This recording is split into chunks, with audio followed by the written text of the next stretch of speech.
This is the magicwordpodcast.com.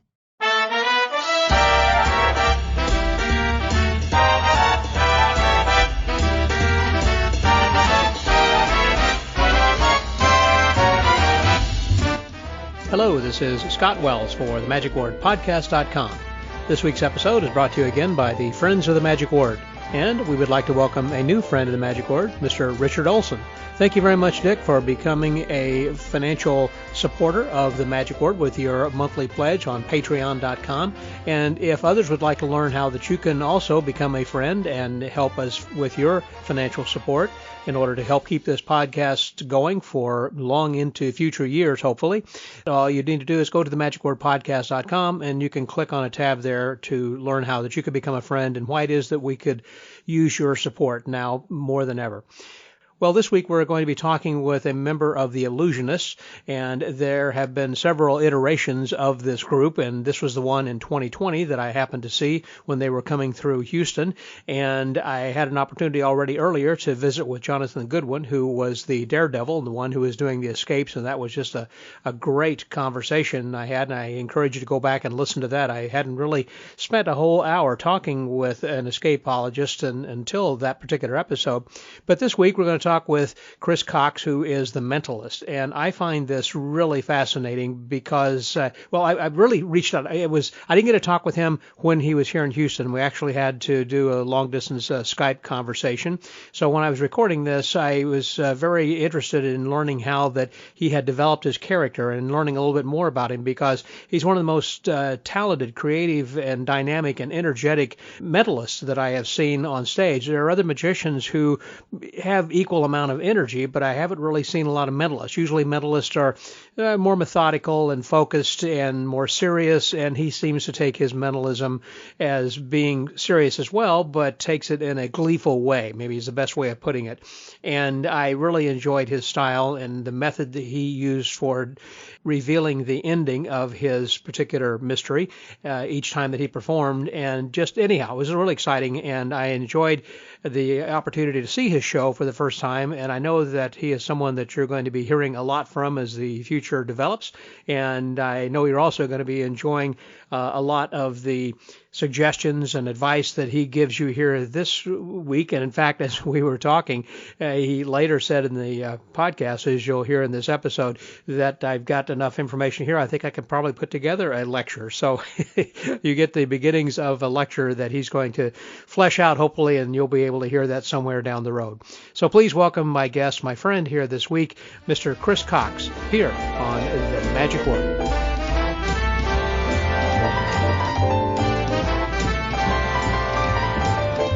Well, today we are speaking with another friend all the way over in the UK, speaking there in London, someone who's been traveling with the Illusionists. A while back, I just did a episode with Jonathan Goodwin, who is the escapist, and now I've got with me another one of the stars of the Illusionists, who is the Mentalist, and that would be none other than Chris Cox. Hi, Chris. How are you doing this morning? Hello, I'm good, Scott. How are you? I'm fantastic. Thank you very much for asking. So I really enjoyed the Illusionist show because of the multifacets and, of course, the different, the variety of people who are in the show and everything, then as well. But I was particularly taken by your style of mentalism because Banachek, being a business partner of mine and best friend for 30 years, it has a different style of mentalism here than what that I have seen, what you're performing. Yours, to me, seems really fun and exciting, but you really, I guess, started more as a magician and then kind of became more of a mentalist, I guess. Is that pretty much right? No, actually, I think people probably think that, but I sort of did magic when I was younger, but never really loved magic. I was never one for practicing and learning sleights. I was always one for performance, and I quickly discovered mentalism and realized not long after doing that, in fact, looking at a lot of Banachek's material, I suddenly realized, the secret of mentalism is it's all performance. It's not method so much. Method is the second thing for me. It's always about the presentation and the performance. So therefore, quickly got into mentalism and went through various incarnations of trying to find out who I was as a character. And I started mentalism around the same time Darren Brown first appeared on the scene here, so it was difficult to avoid those influences. And now I think I'm doing something which is as unique as it probably gets in mentalism in terms of style and performance and presentation. And like you say, trying to make it fun, trying to make it funny, trying to make it lighthearted, trying to make it entertaining, right, and trying to make it not boring. Because the truth is, I love mentalism, but it's so boring to watch most of the time because it's all process. It really is. Boy, there's so much we can unpack with all of that. One of the first things I wanted to say, though, as I jump into this, is about mentalists in the UK. It seems like that mentalism has been hot for the past couple of decades, in particularly, obviously, Israel. Seems like that if you are from Israel and you are involved in this our performing art, it's not as a magician particularly. There are more mentalists.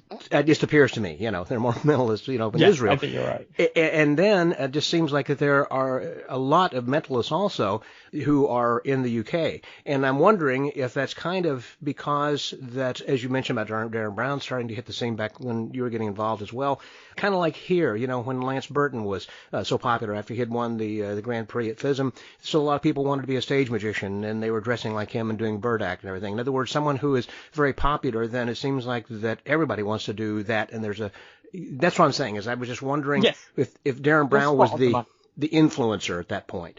He wasn't actually. Well, he was, for me, he wasn't. I started just before he appeared. So for me, like, the first thing I remember sort of consuming mentalism for was Banachek stuff and the Max Maven Video Mind series and some Richard Osterland. And then Darren came on the scene, not long after I'd sort of gone from magic into mentalism. And therefore, from then on, it was impossible to ignore his influence. And you can still see now in the UK, there are lots of mentalists, and there are, most of them are doing versions of Darren. Some are literally doing Darren's act. And it's difficult because you shouldn't be doing that. Well, no, you shouldn't. But you can see how difficult it is. I know how much harder I have to work to step out of his shadow and avoid the influence of him and Andy and Andrew and all that team. And it takes so much more work to do that. And the hope is, for me at least, that someone coming to see me, be it on Broadway or in the West End, where they might have seen Darren, I don't want them to go, he's a bit like Darren Brown. The closest comparison hopefully they'll do is go, he does similar stuff in the same way that Lady Gaga sings, in the same way that Beyonce sings and Celine Dion sings. They all do the same thing, but they do it their own way.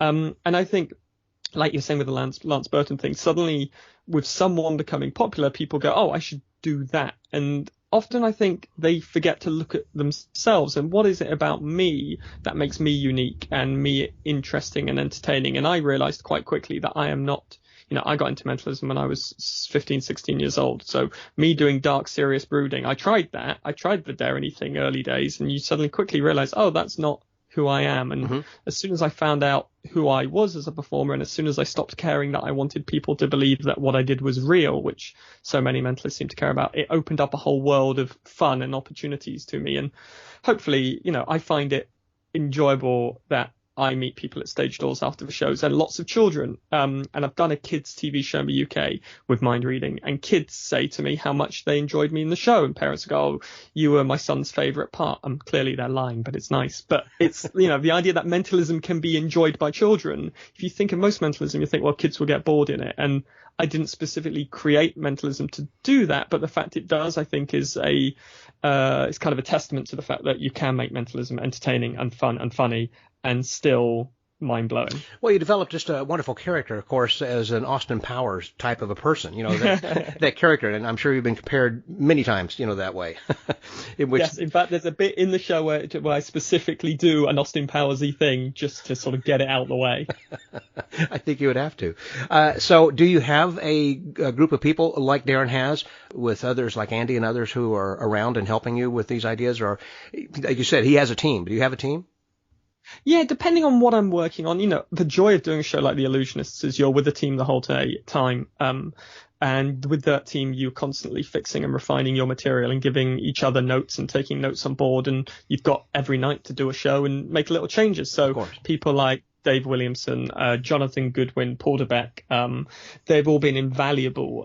In the UK, if I've got new stuff I need to work on, there'll be like a quick list of names of people I'll call for help. Will be Andy Nyman, will be Neil Austin, Noel Quarter, Harry de Cruz, Alan Hudson, people like that, Rob James. All of those people are so kind of useful to have different people around you where you can bounce ideas and they can work as directors and they can help fix problems, and people who you trust and know what you're doing. Kennedy's another guy who in the UK who's a wonderful mind reader who totally gets who my character is and can help develop material towards that. He has a good character he's developed as well for himself in a good yes. show. Mm-hmm.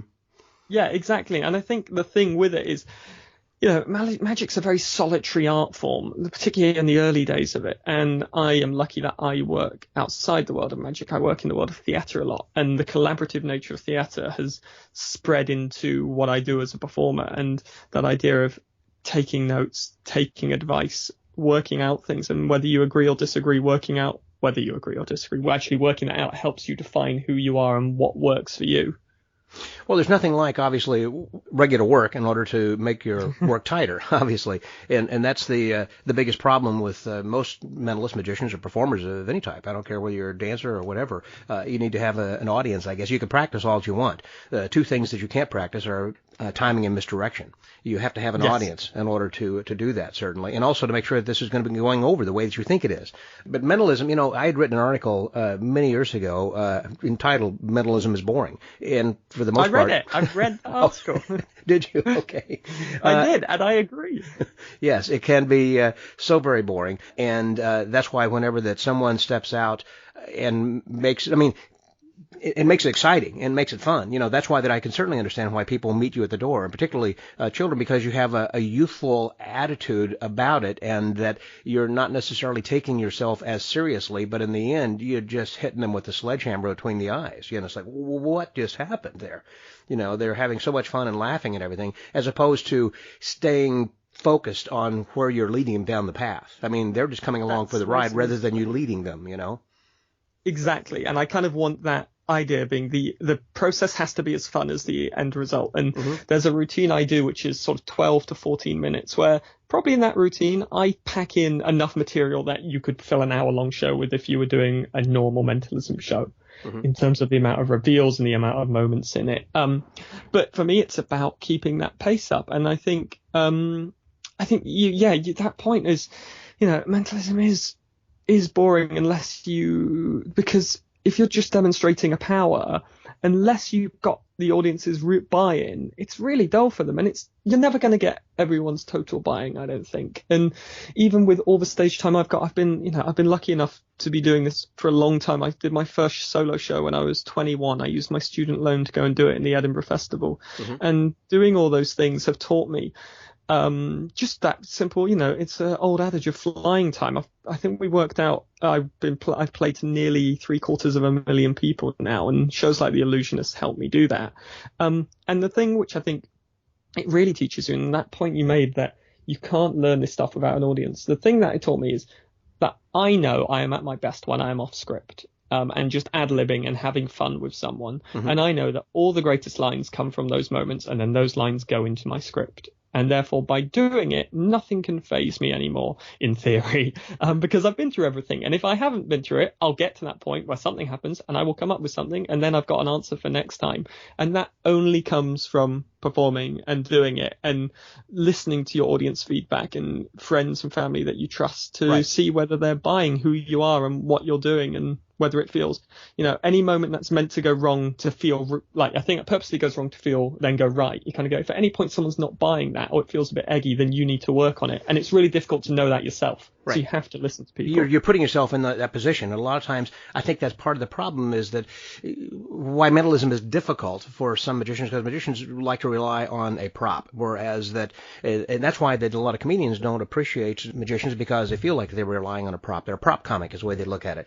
Whereas a mentalist is someone where that you actually have to engage with the audience, and you're listening to what's happening out there and responding to what's happening. In a way, it's kind of jazz mentalism, I guess. But I mean, you do have a script. You know where you're going and where you're taking them. You have a beginning and an end. But you do have to keep your ears open and your eyes as well to kind of see where they're going, to see if they're kind of buying into what you're saying or if you need to tweak this or that. And I think you do learn, every time that you're out on the stage with mentalism, just as other performers would.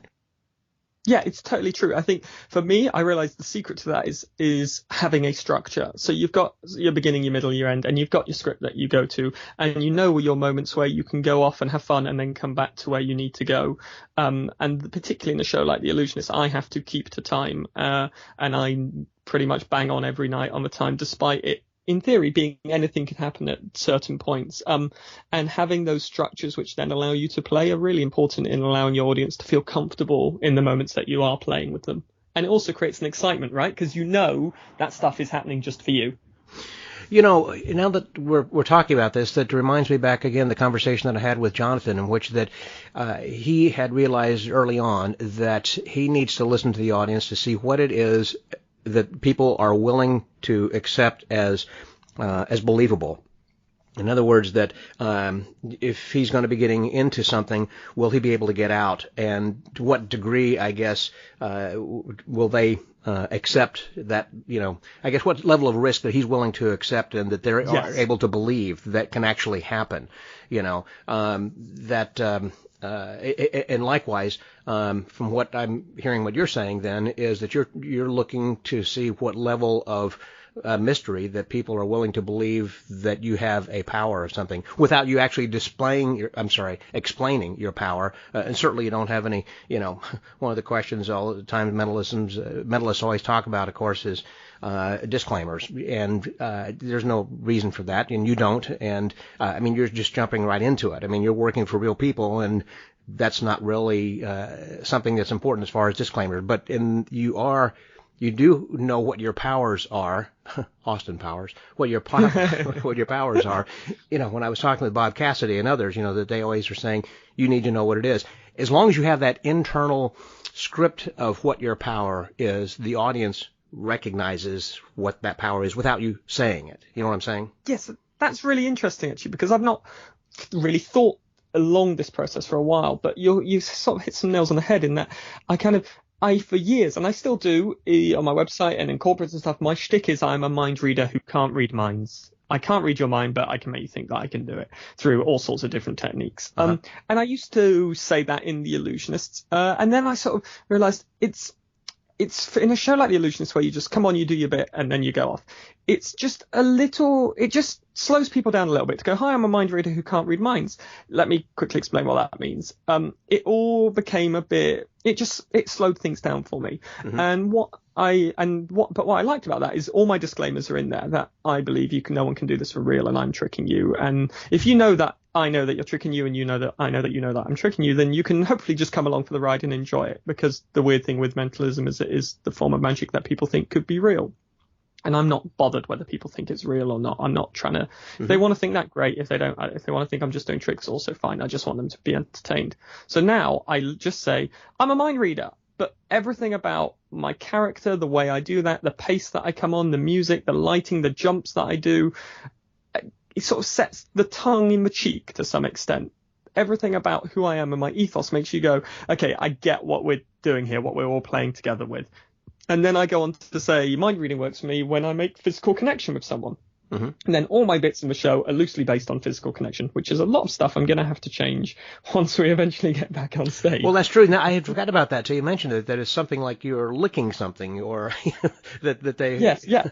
Or honking, they're honking my nose. And yes. Yeah, exactly. Things will have to change then, I guess, a little bit in the future as to that. I think that the way people interact on stage, I think, with magicians as well as mentalists. I always think of mentalists, you don't necessarily touch people the way that you would as a magician, where you're kind of moving them around or having them select this or that. But yeah, from what your show is, that there'll have to be some other kind of a connection that you're going to have to be able to make. maybe by Yeah. holding a ladle or something, a spoon. Well, it's interesting. It's like towards the end of the US tour before we got cancelled because of the virus, we were starting to change things, and I was starting to put in more, just work out how I can do what I do within sort of safer parameters. So I kind of solved most of the problems. And I think hopefully going forward, as things start to get back to normal, I'll be able to fix a few more of those problems and still be able to kind of do the whole, hey, mind reading works when I make a physical connection, so it's time to touch me. That's sort of even funnier now within a world of going, unfortunately, we're now living in a world where we can't make physical connections, so I've now got to make more hilarious ways to make that happen. But all of it came out of me going, what is a funny way to do process? And that's where that all stemmed from, really. Mm-hmm. Yeah, that makes sense. There again, that you had recognized what your powers are internally in scripting this, and you were able then to make that physical and funny. Yeah, I don't have to go out and say it from the get-go. Yes, right. And that's the thing. There's so much process already with mentalism that the less you can have to say and explain before you actually get to anything, the better it is. No one likes to read a recipe more than they like to eat the cake. Very well said. And so the process that you use also, I think, is interesting, as opposed to some mentalists who will just stand in the middle of the stage and take charge of a area that's no more than about 6 foot square or something, whereas that you are already all over the stage. I mean, much like an illusionist would have props and boxes, furniture, basically, I'd call it, where they've got the furniture act across the stage. And of course, Jonathan makes his escape act large with the things that he's doing, but you're making a mentalism, which happens in people's minds, but you have different things that are happening all around the stage, and that regardless of how large the stage is, I'm sure whether it's in New York or San Francisco, that you're going to be using the whole stage. And I think that's exciting as well, because there again, that's not something that most mentalists do. They kind of take charge and they're focused, and they have people focused to them in the middle of the stage, and you're just bouncing around. I mean, you just really, that's what I said, you have just quite a different lighthearted style, which I think is just is wonderful. And I think people should take notice of the direction that you take in mentalism, just to kind of think outside the box, so to speak, for themselves as well. So yeah, it's all energy, really, for me. Yes, and there it is. Finding ways to keep that energy up. And it's interesting. I use the stage a lot. I run around it. I'm very physical and cartoon-esque. I'm running around the audience doing things. There's stuff happening here, there, and everywhere. But the interesting thing is, actually, the version of the show you saw is probably the least physical and least amount of movement I've had in the show. I've toned it back so much. And that came out of doing a West End run where we were doing 12 shows a week, and a Broadway run where we were at some point doing 16 shows a week, and just me conserving my energy. And I remember one day saying to one of our resident directors, I'm aware that I'm not giving it as much. And they were like, no, it's much better for it because the intonation is there, but it was just a little bit exhausting before that. You're a bit like, all right, just calm down, stay still. But it's great that you can read that energy still comes from, even if I'm not moving around as much. And, there's 2 major set pieces I do in the Illusionists. One is literally just me on stage, yet you feel like I'm running in and out the audience, but you feel that it's a full stage of lots going on, even though there's nothing else going on really, apart from a big screen with audience members in the audience on the screen. And then the other routine is a nightmare as a mentalist, because you get into it just to carry around a couple of pieces of paper and envelopes, and I have a whole big set and boxes full of trucks and all this stuff for a dressing room routine, which was created to try and create visual mentalism which fills the stage and feels at home in a show like The Illusionists, where people are paying a lot of money to come and see the best magic show in the world, and helping fill that stage makes them feel like they're getting their value for money. And certainly this has worked for me in my career progression with the company. Well, one of the things also I think that makes it seem as if that you're filling a stage is because it's not just the stage, but it's the theater itself. Most times when an actor, and I say an actor, whether that it's going to be whatever your performance is, of whether that you are in a play, or that you're a magician or a mentalist or whatever, when you walk out into the audience is what I'm getting to. Whenever you leave the stage and you kind of drop below the eyesight, I guess, of people who are on the floor level, basically, you kind of lose interest. It's kind of like, well, I can't see him, and so now I can have my own little conversation about something. But my point is that even with a spotlight, on the person, all you see is a spot, but you keep animated enough, and everything that's happening whenever you'll go out and get some a volunteer, well, just I guess like when Jonathan was going out and getting someone from the audience to assist, there is something about the focus that stays on you because of the animation and the excitement. It's like I can't see what he's doing, but I'm listening, I'm going to stay tuned to what's going on off stage, even if I'm in the back on the floor, can't see, but I know something exciting. I need to kind of pay attention. You know what I'm saying? So I think that the way exactly, and you're handling it is wonderful.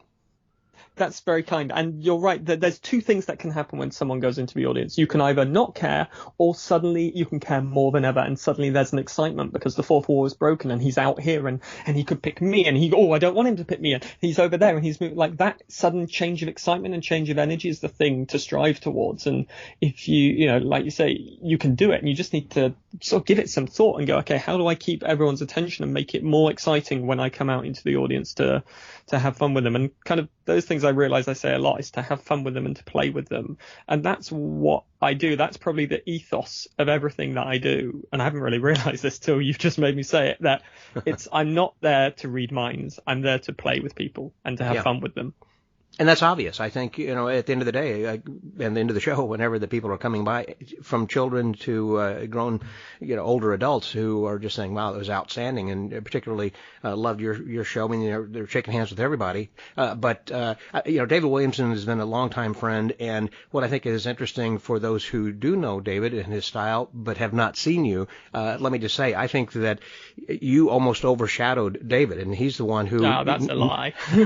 Well, no, I love David, but each of you had, certain parts and everything that was, maybe it's just that I've seen him a lot and I kind of knew where he was going with certain things. I don't know. Whereas you were new and fresh to me, because also that your face was on the monitor and talking about, keep in mind, I want you to, put these things, these envelopes over in this box or whatever. In other words, that you were kind of coming in and out, if not physically, then you were at least there on the video screen that people could see from time to time. But I just think that your excitement was something, that David has that as well. But anyhow, I just thought that you were just phenomenal. So. Oh, well, that's kind. And a lot of what I do and have got better at has come from David. I've been lucky enough to spend a lot of time working with him the last few years. And, he is the idol that everyone expects him to be. And he helps make me better. And just watching him is a lesson every night. And the thing is, I am no way better than anyone else in that show. Everyone is amazing. I would happily watch that show and see everyone rather than me. And I think the thing about that show is there is no star to it, and that's the most important thing. Is we are there to serve the show and serve each other and do the best bit we can do and bring a different energy and a different tone whenever we come on stage to what people have seen before it, and help support each other. And that is the mastery of a show like the Illusionists, and the joy of it, to be spending that time with those people, going out and entertaining and fixing your accent, making stuff better. It's a real privilege. I want to go back a minute then as well, because you were saying that you had taken your money from your college fund to go to the Fringe Festival there in Edinburgh. And I think that I just don't want to let that lie there. It's amazing that you had taken that leap of faith to say, I think I could do it. And the Fringe Festival is one of the most difficult places to try to draw crowds because of the competition of everybody and everything and every venue possible and impossible where people are performing. For you to try to, take the money and say, I'm going to do this. What made you do that, or think about doing it that way? I didn't know any better. I think there's a lot of risks I took when I was younger that I wish I would be able to take those risks now that I'm slightly older. I think the answer is I always wanted to perform in some way, and that was my way of doing it. I was like, okay, I didn't see no as an option. I was like, oh, well, that's obviously, I want to put on a show, so I'm going to go to Edinburgh and do that. And that went well, and I didn't lose money, so I was like, oh, I'll do it again next year. And those sort of things self-perpetuated. And I realized that the only way to get better was to keep doing it and to invest in myself. And And I look back at those shows, and each of them I was proud of them at the time, and I look back now on some of them and be like, oh, I can't believe I was doing that. But each of them taught me the things I needed to learn to get to where I am now. They began that journey. And it's, I think it's I think there is no answer to it. I think the answer is it just felt like the thing I had to do. There was no other option. How did that work out for you as far as success? I mean, and what kind of a venue did you have where you performed? So my first show, I was there. I could only afford to do 11 days. So I was there for 11 days at the end of the festival and found a little kind of cabaret room venue. And the show went well, and it got good reviews, and it sold well, and I expected to lose money, and I think I broke even. So I was like, oh, great, I'll go do it again next year. And now I'd done one show and had some reviews, a better venue, put me in at a better time slot. And I really spent the year developing that show to create something different. And that went better than before. And I picked up a promoter and started doing tours. And then I did another show for the third year, which wasn't as good as the show before. And then I realized, I can only come and do a show here when I've got something new I want to experiment with. So I took a year or two off and developed a new show, and then toured that for a couple of years around the UK and New Zealand. And my final solo show was the thing which I kind of spent 3 years creating, which is a narrative-based mind reading show. So it's a one-man play with tricks, really, a kind of a romantic comedy with mind reading. And I was hugely proud of that and toured it for like 3 years. And it was something different. And the thing about Edinburgh is that first year I did it, there was maybe 2 or 3 other magicians. There were no mind readers. There was nothing. And then the year after, my second year, there was more magicians, and some magicians from the TV started appearing up there. And I look at it now and see, there's probably 50, 60 magicians, of which probably 40, 30 are mind readers. And wow. It's a much more difficult place to stand out in, particularly if you're going to go and do just a load of off-the-shelf stuff. It's people have seen it before. It's not new and fresh. Like in my first year of doing Edinburgh, I think I did a version of Sneak Thief, and I suppose, and I think I probably even did something with an invisible deck. And I kind of think, you can't do that now because people have seen them. So the whole sort of change there has been massive, and it's been great because I'm proud to be part of that movement that meant there was an audience for magicians and mentalists up in Edinburgh, and people come to see them. And I'm very much of particularly somewhere like the Edinburgh Festival, where there's over 2,000 shows. If you see a good magic show, you will go and see another good magic show. So it's really important to put that effort in, because I know if you see a bad magic show in Edinburgh, chances are you might not see another magic show. That's a good point. That's been said about magicians for a long time. In other words, if you see someone who is a bad singer, you're still going to go and listen to someone else sing, or a bad piano player, etc. But a bad magician, it's like, I'm done with it. Yeah. So yeah, you need to make sure you're good, so that way that you make a good trail for other people to go see other magic shows and mentalists as well. Yeah, and that thing of being good, it's not being the best in the world, right? It's right. For some people, yes, maybe, but it's being the best version of you can be, and you will be at a point in your own journey, which means maybe you are. The point of you doing Edinburgh is that you are getting stage time, and you just need to put in the effort and do the best job you can do, and the audience will appreciate that, and they will get that you're doing a good job. I think there is a fear maybe that you have to be the world's greatest act to go and do a show there. You don't. That's the whole point of it, is you can go and experiment. You just need to work your hardest to make sure that people paying to see you are getting your very best at whatever level your best is. Well said. That's very nice. But getting to there, you're not suggesting that you work out your character once you get to Edinburgh. In other words, that's the fringe place where you kind of work out. Well, you can work out something, but you need to come there with an idea and with a show. You don't kind of like say, I think I'll do a little bit of this and a little bit of that. You don't use that necessarily as your experiment laboratory, do you? Very much. It's a very expensive way to experiment if you're going to do that. You want to come up it with a show that you have done some previews on, that you have rehearsed, right. That you know what the show is, that you have your script, and then you go out, and when you start playing in front of the audience, you quickly know where your problems are and your good points are, and you start fixing and you make stuff better. You want to come on with a good product that you can make better, rather than the bad product that you're trying to churn into something. Yeah, my good mate Colin McLeod had gone up there. I know he had worked that. Gosh, I've known him since he was in high school, back in Aberdeen. But he had gone up, I know, and kind of developed the show then as well at the festival. Yes. And he's been a huge success at Edinburgh. Yeah. And, you know, since I stopped doing it, I've seen Colin go from strength to strength up there. And it's a delight to see that happen and to see audiences want to see good quality mentalism, because it's good for all of us. And yeah, he has done wonderful, wonderful things. He's excellent. A nice thing about the UK, which is different from, gosh, anywhere in the US, is that you do have a lot more venues throughout the country where that you can perform in these smaller clubs and go from one place to another. I remember that Paul Daniels was doing a thing, and he had done this also at Fringe Festival, where he had played Max Malini and had done a show based around that, and then toured with that, you know, for a while, and then had his own show. He was kind of course, in the later years, touring around the UK. My point being is that, you know, we don't really have, we do have some comedy clubs, but they don't have the circuit like it was. But I don't even want to compare this to comedy clubs in the UK, because that's completely different. You actually have proper theaters where people can go and they come to see these things like pantomimes at Christmas but whatever. I mean, that they yes, we have like we have a good mix of like small art centres and then larger regional theatres. So you can go and do, like, my first UK tour was maybe 20 venues that's seated around a maximum of 200-300. So you can go and sell 60 tickets and it not feel too terrible where you're not in like a 2,000-seater theatre with 60 tickets sold. But the problem is, you kind of, the huge thing I found about touring America is I've done 2 US tours now, and I don't think I've been back to the same place once, and I'm sure I could do many more and not hit those places.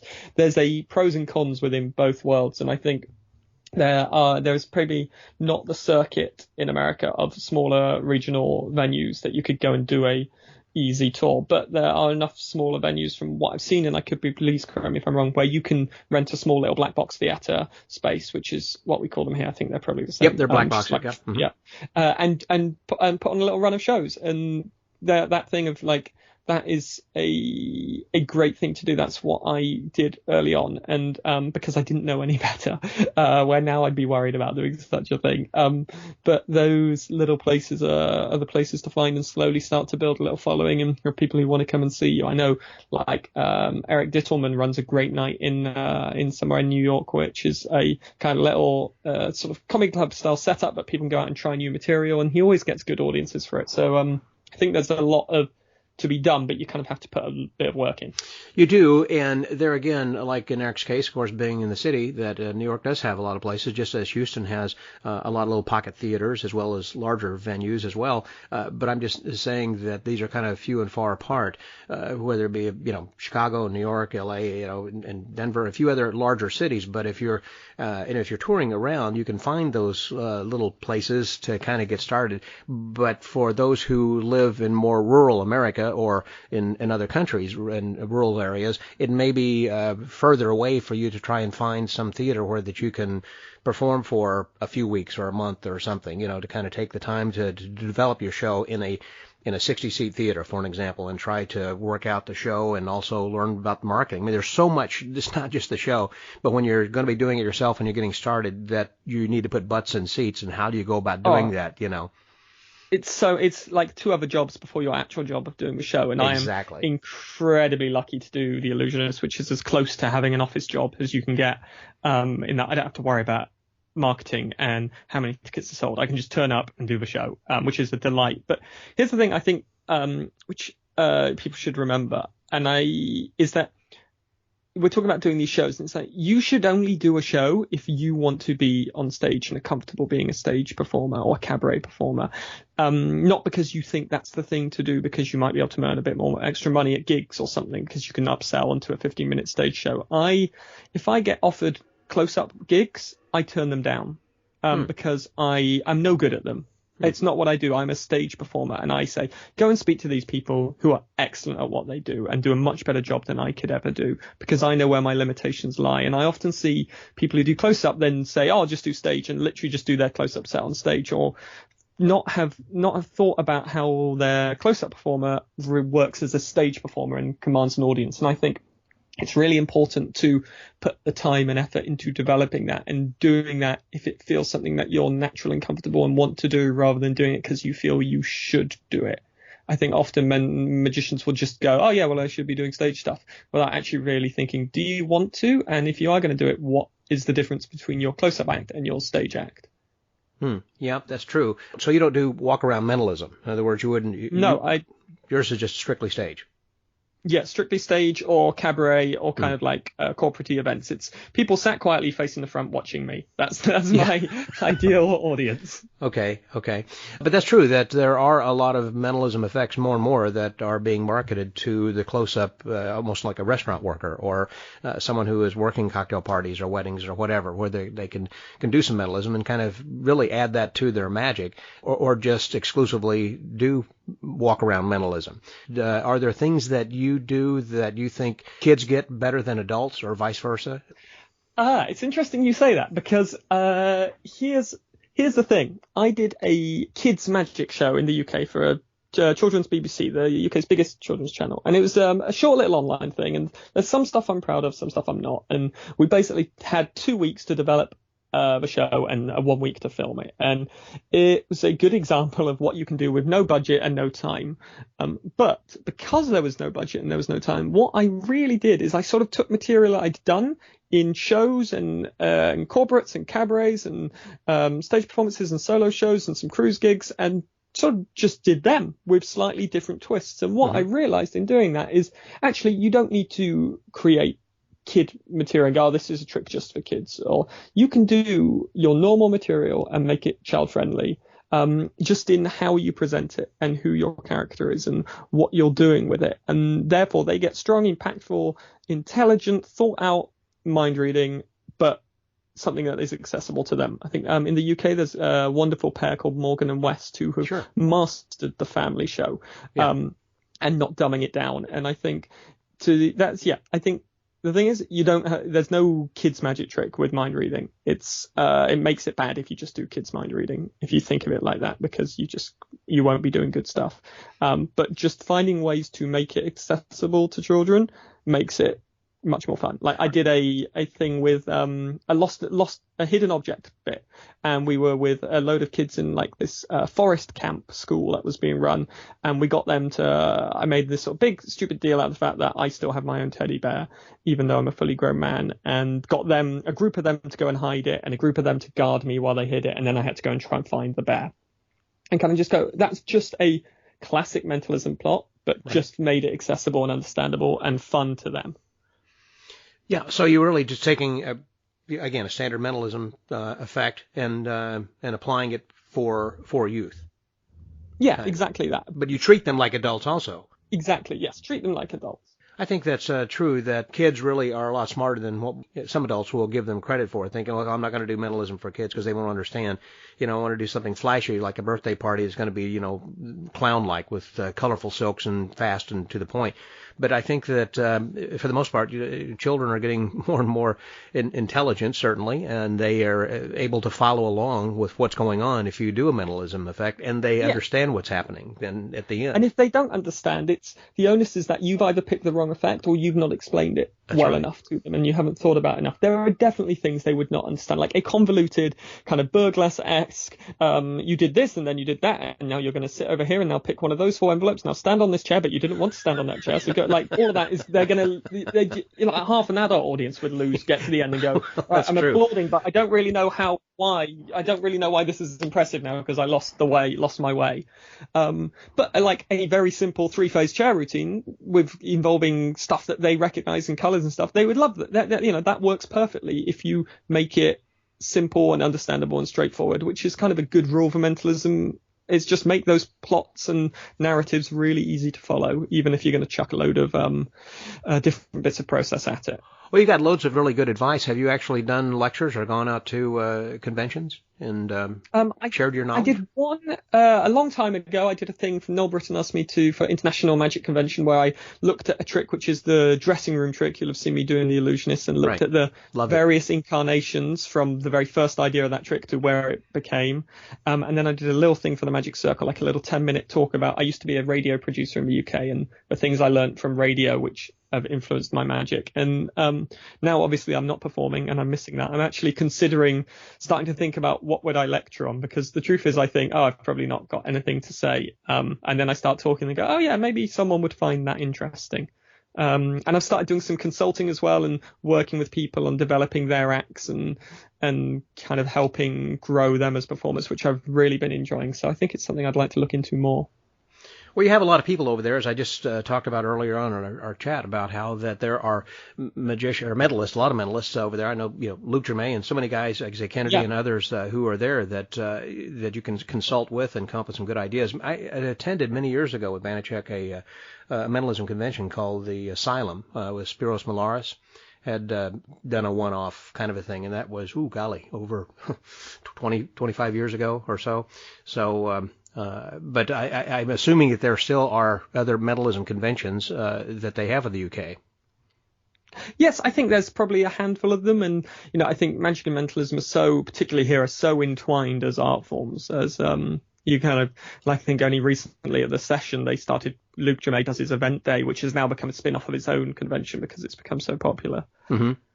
Again, I think that if you kind of put a little bit of thought to it, that you'll be able to put down some bullet points of ideas and things like what we just talked about here today that you can kind of flesh out. Then a lot of people would like to hear and know about how that you would develop that and how you go about trying to find a venue and the kinds of things, the path that you had taken. You've given some good advice, I think, there. So thank you. Well, you've asked the right questions. You've done a lot of my research for me now. I can listen back to this and I can write a lecture off the back of it. well, there you go. So, when you have performed with the Illusionists, what has been perhaps one of your highlights? I mean, where's one of your favorite places? When I was talking with Kevin James about this, I'd ask him the same question when he was handling that. But what would be some memory or something that was kind of fun? I never thought I would be someone that they would want to put in their show, and this is a genuine story. I got an email from them doing a date check on, am I available for these dates? It's the first contact I ever had from them, and my reply was, did you mean to send this to me? And I've been so lucky to travel the world with incredible people like Kevin, with Kaylin and Ginger, make all these wonderful friends, Goodwin, Paul DeBette, all these guys who I now count as like family almost. And it's, I am someone who loves magic. But the thing I love more is theatre. It's my greatest love, and I can't act, sing, or dance, so I never thought I'd get to play beautiful theatres. And I got married in a theatre.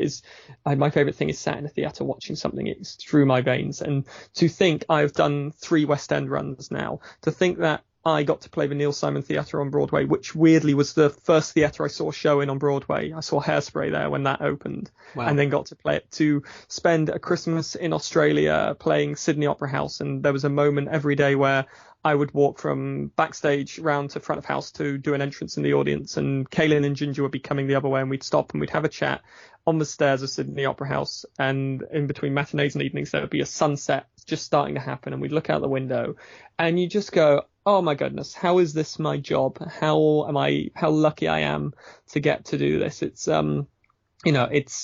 there's a lot of hard work that goes into it, and there's a lot of boring travel and all those things and all the stresses, but in those moments, you just can't help but think how incredibly lucky I am to entertain people for a living and get to play these venues that I would never really get to play on my own. And a show like The Illusionists has allowed me to do that, and I'll be forever grateful of that.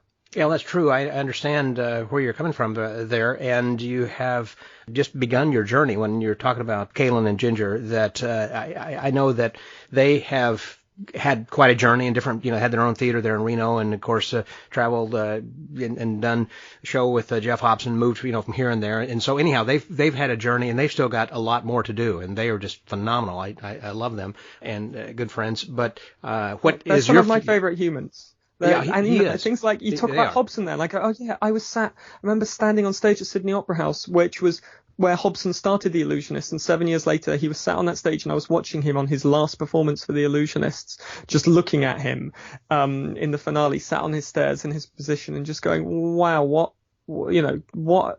a lucky human I am to have got to spend that time with him, to get to watch him perform every night. Those things, those immeasurable things, make you a better performer, because it just leaks into your soul and into your gut watching those masters do it. And there is no, I think I sometimes see like there's magic shows on or there's theatre on, and magicians don't go and see stuff. It's like there is no, other than performing yourself, another way to get really good is to go and see stuff, go and consume as much theatre as you can, particularly when this is all over and we get to go out again. I said this to the audience in Oklahoma City on our last day of the Illusionist show. When we are back and theatres are open again, go, put your money into live entertainment, go and enrich your soul, because it will make you a better human. And I truly believe that. Yeah, everything you said, that was just spot on. When I was working at the Magic Island, when it was in operation here in Houston, and I was a regular performer, and all the different people who had come through and watching them night after night and performing on stage as well, and Jeff being one of those, and that's when I got to know him and so many others who had come through. And then during the daytime, I mean, he'd come over to the house and we'd go out and play golf, or whatever. It was just getting to know someone on a personal basis, and then seeing them professionally, that you learn so much, and you have those kind of good relationships that you can kind of think, boy, I'm very thankful that I met people like that. And like I said, Kaylin and Ginger. So I guess where I'm going here is that the ones we've just been talking about, have been on a journey for decades. You're kind of beginning. What is your long-term goal? What do you want to do 5, 10, 20, 30 years from now? I would like to. The simple answer is I'd like to still be performing, because I'm probably at my happiest when I'm on stage. Of course. And I think, in fact, weirdly, I had this conversation. I was doing the show in Reno for a few months last year, so I got to spend a lot of time with Mark and Ginger. And I think the awareness of going, okay, the way I do my act at the minute and who I am on stage, if I'm doing that in 20 years, it's going to look sad and desperate.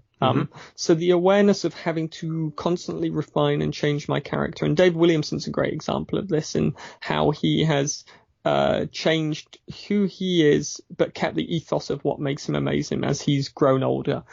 So I'd like to think that I find a way to be able to continue performing and find versions of me as I go older that audiences still connect with. I get to work a lot in theatre these days. I've done some work on Harry Potter and the Cursed Child and with the Magic team there, and would like to do more of that. I'd like to at some point do another solo show. There's looking at some other TV things. The answer is I don't really have a plan or an answer. I'd like to, I like to try and keep my fingers in many pies and try and do things which I find fulfilling and creative and interesting. And I've worked with restaurants, create using my techniques and magic things and entertaining things within them. I'd like to do more of that. I'd like to do some more work with theme parks. I'd like to continue performing. I'd like a bit of everything. So I'm giving you a real non-answer, but hopefully I'd like to just still be getting to do what I love doing. Well, that's really is a good answer, because that way that you have an idea of what you want to do. And I believe that's the way most magicians who get into magic, that they have been shown something, they're mystified. I mean, usually as children, but as adults, that they kind of will try a little bit of everything. And I had a very close friend who had tried close-up, and he did doves, he did stage, he had sub-trunk, and that, long story short, he ended up, doing trade shows. I mean, but you kind of have to do it all before you kind of find out what is your niche that you feel most comfortable, because, as Eugene Berger had said, there's a large house with many rooms, and so you just kind of have to find out which room you want to go to. There's nothing wrong with visiting people in each of the rooms to decide where ultimately you want to be. So I think by putting your finger in different things, you will eventually kind of hone in, and maybe that you will continue to be really good, like Johnny Thompson was in everything. Yeah, I'd hope to, what a dream that would be. It's like, the thing is, I'm still fairly young, but I've been, my first Edinburgh show was probably, just trying to do the math in my head, maybe 16, 17 years ago. And I at one point had a full-time job for 10 years while doing Edinburgh, taking time off like vacation and holiday leave to go and do festival shows and stuff like that. And it got to a point where I had to stop the full-time job because I was having to turn down things I wanted to do. And I've been doing this full-time now for maybe 5 years or so. And it's always amazes me that I can do this for a living. And I think we're in very interesting times, obviously, as with the lockdowns and theatres being closed and things. And I truly hope that, this time next year I'll be back doing the show. I hope that by the end of this year I'll be back doing the show. And it's a scary thought to think, oh, maybe I won't be. But, things like conversations with people like you, Scott, they help you go, oh, yeah, maybe I can do this. Maybe I can do that. As a magician, you realize you have a lot of skills that you didn't know you had when you start talking to people. And this has sort of opened up a whole new world to me going, oh yeah, maybe I have got a lecture in me or something. Well, I think that the consulting idea that you have is spot on as well. I was thinking about, Jim Steinmeier and Michael Weber and several other guys who have, kind of found a nice little niche there as well of working with Broadway plays, theater plays, basically. And you were talking about working with Harry Potter, and I think that you could find a a nice niche there then as well, that you might still be involved with the theater but not on stage. But your thing really is that you really, as you say, all right, you're happiest whenever you are on stage. But consulting would be, I think, a lot of fun. You mentioned restaurants. You mean like restaurants that are talking about having a theme of magic or mentalism or something, or what? Yes, so there's a restaurant in the UK called the Fat Duck, and if you Google it, do spell it correctly. And it's a 3 Michelin star restaurant. It won Best Restaurant in the World. Its chef is a guy called Heston Blumenthal, who kind of created, was part of the early molecular gastronomy movement and created this sensory dining experience. And they closed a few years ago and were redeveloping for 9 months before they reopened, and I started working with them in creating moments of magic within your experience there, and working on the theatricality of what we call the journey, which normal places call a menu, but you go for a journey and you have this 14-course experience. And I worked on the theatricality of it and helping with the wait staff and teaching them how to perform, because there are elements of performance within it. And then creating some moments of magic. So working with them, there is a dish which is it's a edible pillow which comes on a floating cloud which floats above your table. There is a mentalism trick moment in it where people think of a flavor that they want, and we deliver that flavor to them out of a special machine. There's moments where we try to create little tailor-made moments where we use some mentalism techniques to create little moments that make people feel not like their mind has been read, but that they feel like a special moment just for them. So that might be that there's a item which is personally engraved to something which means something to them, or that there is there's a dish called the Sound of the Sea, which you listen to a seashell during, and it plays the music of the ocean, and it's an edible dish, basically an edible seaside. But if you may be celebrating your honeymoon, you'll come and you'll also have a postcard with it from the beach you stayed at on your honeymoon, and you won't know how we knew that information. Those types of things all become part of it. So it was a real different but exciting and fun new area to play around with, and it made me realize that I learned so much from it, and they got a lot from working with me, and kind of all those skills we take for granted that we learn as magicians and performers are actually very valuable outside of this world.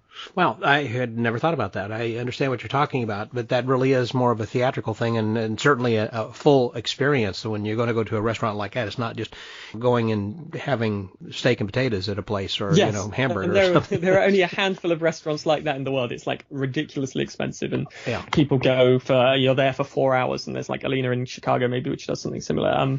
So it's not like they're to a penny, sadly, those places. Right. But there are places that are doing really inventive and interesting stuff, and a lot of our talents are very useful to them. Wow, very interesting. And did they find you, or did? Yeah, weirdly, here's how it happened. So Heston had a TV show in the UK, and a researcher on it had seen me in Edinburgh, and they thought, maybe I could do something as part of that TV show, and they asked me whether I'd do it. And my agent at the time said he won't do it because there's no fee. And I was like, I get there's no fee and you shouldn't work for free, but I really admire Heston's cooking. I've seen his stuff for years. It would be fun to go and do it. So I was like, I'll go do it. And then from that, we developed this relationship, and he was interested in what I was doing and invited me in for a meeting, which turned out to be a job interview that I didn't know. And then from that, they were like, would you like to come and join the team for this process? So that whole thing of saying yes to stuff really, really paid off there. I think that you made a good point there as well. Just be open to say yes, even if there are things that are not going to give you financial gain. It's going to give you some gain somewhere else that you have an experience that you would not otherwise have if you don't say yes. Exactly that. Exactly. So, okay, I want to close up here, but before we do, I want to talk about also just real briefly about television, because you said you had done TV then for a short time. Is that something that you enjoyed, want to do it again, or that you had a great experience, or any thoughts on stories on doing that? I have a love-hate with it. I'm working this time where I'm not performing. I'm working on format ideas and trying to pitch new shows. And I've done a show called Killer Magic on BBC Three here, which was a multi-man ensemble magic show. I've done my own Chris Cox's Mind-Boggling Magic for CBBC. I've kind of done guest spots on things like the Today Show and things like that. I think the TV is not a world as I enjoy as much as doing live shows, but I think TV is a great way of selling tickets to your live shows and raising your profile. And I think there is a very different skill set between doing TV mentalism and doing stage mentalism. So it's interesting to kind of flex that muscle of my brain that I don't flex as much. And I think there are opportunities there, and there are moments to develop something new and unique, but it's very difficult to get stuff commissioned and to get stuff picked up. So it's a thing I sort of play around with, but would like to do, but don't feel too bad if I don't. And I've been very lucky enough to have some opportunities to do that already. But I do think it's I think if I was younger, I'd have been of the YouTube generation and be doing it there. But sadly, I am not young enough to. I just missed the boat on the YouTube world. So now I kind of just think, oh, what's a good TV format? But it's one of those things that I loved as a kid, was playing around with ideas for TV shows. So just sort of keep doing it. Yeah, well, I was thinking about the children's show that you were talking about, where it was a short-run series, I guess, and so there were just a limited number of segments, I guess, that you had done, and it wasn't planned for a longer run or another season? Or... It was a thing for the Children's BBC's online content, and each episode was just a trick. That was sort of 4 minutes or so. I got you. And then off the back of that, we pitched 2 different versions of what is the bigger TV show. And the difficulty with I think people maybe don't realize this, is that magic shows are really expensive to do well. And I was lucky that the channel, out of the 2 ideas, they really liked one of those ideas, and we looked at trying to do it, and it just, the budget just didn't work, and it was one of the toughest decisions I've made, because I realized that I had to say no to it, because otherwise I would do a thing that I would not be proud of, and there were too many compromises to make it work. And I'd already done enough things where I was having to compromise to make it work. There's only maybe 2 or 3 bits of TV I've done that I'm really proud of, and the rest is like, okay, considering the circumstances, that wasn't too bad. And I didn't want to do a whole thing where I was like, actually, this isn't what it should be. And I think that's sort of an important lesson that I learned, that sometimes you have to say no, because it will only dilute who you are and how you're perceived otherwise. Right. Well, as we do start to close up here, that name of my podcast is called The Magic Word, and I always like to close by asking my guests of what their phrase is. What is it that's your philosophy of life? What is your magic word or phrase, sentence? Oh, I would love to give you a pithy answer, but I haven't done that yet to any of these questions, so why change it now? I think, you know what? I think you kind of helped me realize what it is during this chat, and I think it's have fun. Yeah. Play with people. It's, a play that you go and see is it's the same word. And, a magic show is to some extent a play. And it's, have fun, play with people. The thing I say before going on stage every night, instead of saying good luck to everyone on backstage, I'll just go, have fun. And I think that's integral to be a performance, life, general, have fun. Boy, you just flipped a switch there that I hadn't thought about, is the word play. It has 2 different contexts, obviously, where you're in a play, but you also do play and have fun.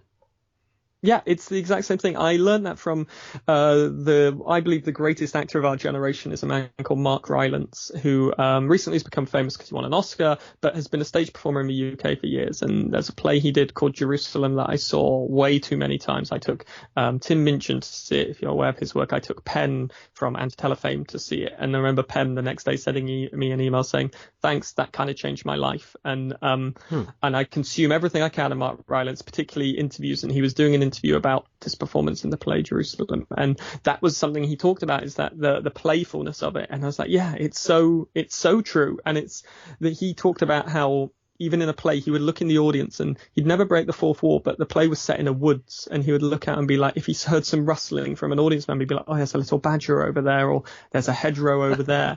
And that way of connecting with the audience fascinated me, because we as magicians and performers, most of the time the fourth wall is down, so we are playing to that audience, we are looking at them, we are talking to them. And the things he did were just kind of they just made me think more about how we do that. And I think it's that thing I said earlier, it's like consume as many different things as you can, read interviews with great actors and stuff. They will make you better, even if you don't actively do something about it. It will just, something will sink in.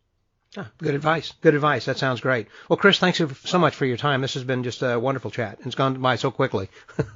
Everything we talked about. Thank you so much. I've loved it. Thank you for talking to me. Like I said earlier, I'm always amazed anyone cares about what I have to say. So thank you for caring, or at least pretending to care.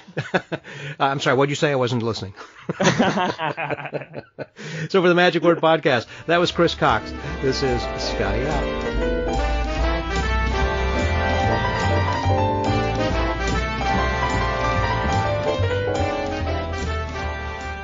Wow, what a fun conversation that was. I hope you had an equal amount of enjoyment as I did when we were talking, and that you got something out of this as well, that you can go forth and perhaps look at your mentalism show, if that's what you do, or for that matter, regardless of what kind of show that you do, see about how that you might be able to put a little bit more excitement and energy into your show, and perhaps to create a character, if you're looking for one, to see what it is that's your inner soul. So maybe that this might be something to help encourage you to get down that line then as well.